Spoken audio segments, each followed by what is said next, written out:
First item on the agenda would be to consider approval of the minutes from the previous meeting. Those minutes were delivered to you on the board pack. Do I have any questions on the minutes as presented? Not. Do we have a motion to approve the minutes? Motion to approve. Motion by Kissling. I'll second it. Seconded by McFerrin.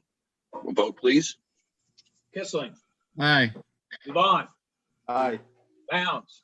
Aye. McFerrin. Aye. Ware. Aye.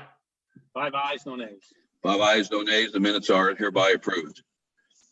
Claims were also presented. The docket for this meeting was presented on the board pack as well. Any questions on the claims as presented? If not, do I have a motion to approve the claims? I'll make a motion. That motion was made by Ware, Second. second by Dubon. May we have a roll call vote, please? Kissling. Aye. Devon. Aye. Bounds. Aye. McFerrin. Aye. Ware. Aye. 5 ayes, no nays. The minutes are hereby approved, or the claims are hereby approved. A couple of things on the agenda for this evening. One would be to consider approval of Executive Order 2020-002. This is an executive order that was signed last week by myself, but in essence, what it does is it sets up use of the revolving loan fund for payments for the emergency loan system. We have a resolution in 2014-16 that created the Huntingburg revolving loan fund, and under that ordinance, the mayor was allowed to establish procedures, committees, and policies to administer the fund. And in this time, since we are in the time of a national emergency, the executive order had two actions. One would be related to the current outstanding small business loan funds. The loan payments for those who have existing funds would be suspended for 90 days or until July 7th of 2020 from the date of the executive order. And a new payment schedule will be established after the public health emergency resumes. The orders go away, and we'll have a new system of payment for those items. So that is already into effect. And we are establishing a new emergency loan request. The Emergency Loan Committee will be establishing the Huntingburg Emergency Loan Program, or HELP, that will be offered to our local businesses.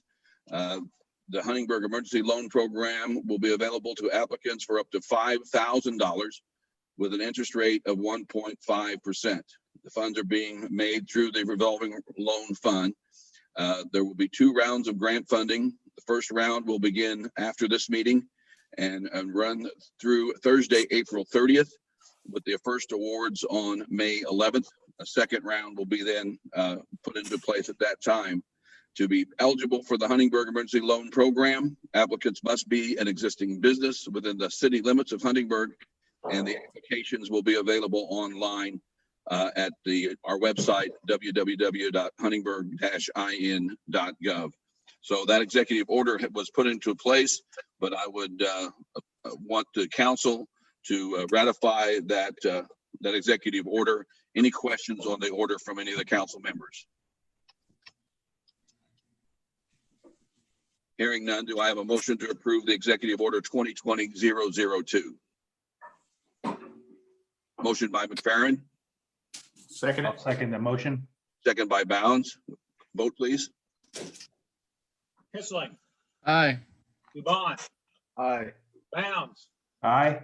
McFerrin. Aye. Ware. Aye. 5 ayes, no nays. Again, that program will be into effect immediately, and there should be a news release going out with this, and the web link will be available on our webpage after this meeting. Next item on the agenda would be for approval of the comprehensive plan for 2020. The Your Home, Your Huntingburg plan was ratified by the Huntingburg Plan Commission, and a public hearing was held on that. The council had a chance to review that. There was a presentation in our earlier meeting from Taylor Seifker Williams, the team that was putting together the plan. And what we have before us now is a resolution that would ratify the comprehensive plan update. That's a 2020 comprehensive plan. That would be resolution, Tom, would be 2020 2010. Any questions on the comprehensive plan or the resolution as presented? Do we have a motion to approve resolution 2020-10, a resolution of the Common Council of the City of Huntingburg approving the 2020 comprehensive plan? Do you have a motion? I get a motion. Motion by Kissling. A second? Second. Second by Bounds. Vote, please. Kissling, Aye. Dubon, Aye. Bounds, Aye. McFerrin, Aye. Ware, Aye. 5 ayes, no nays. The resolution 2020-10 is hereby approved or approving the comprehensive plan. And so subsequent to that, we would like the approval of a committee to walk us through the next phase of this, which would be the Unified Development Ordinance. According to our plan, this was the next phase of this process. This technical committee is being established to begin the review of the ordinances, the development ordinances as the city. This will be a similar process as we had with the comprehensive plan, where there was a core committee and then there was a several focus groups and opportunities for public input and discussion along the way.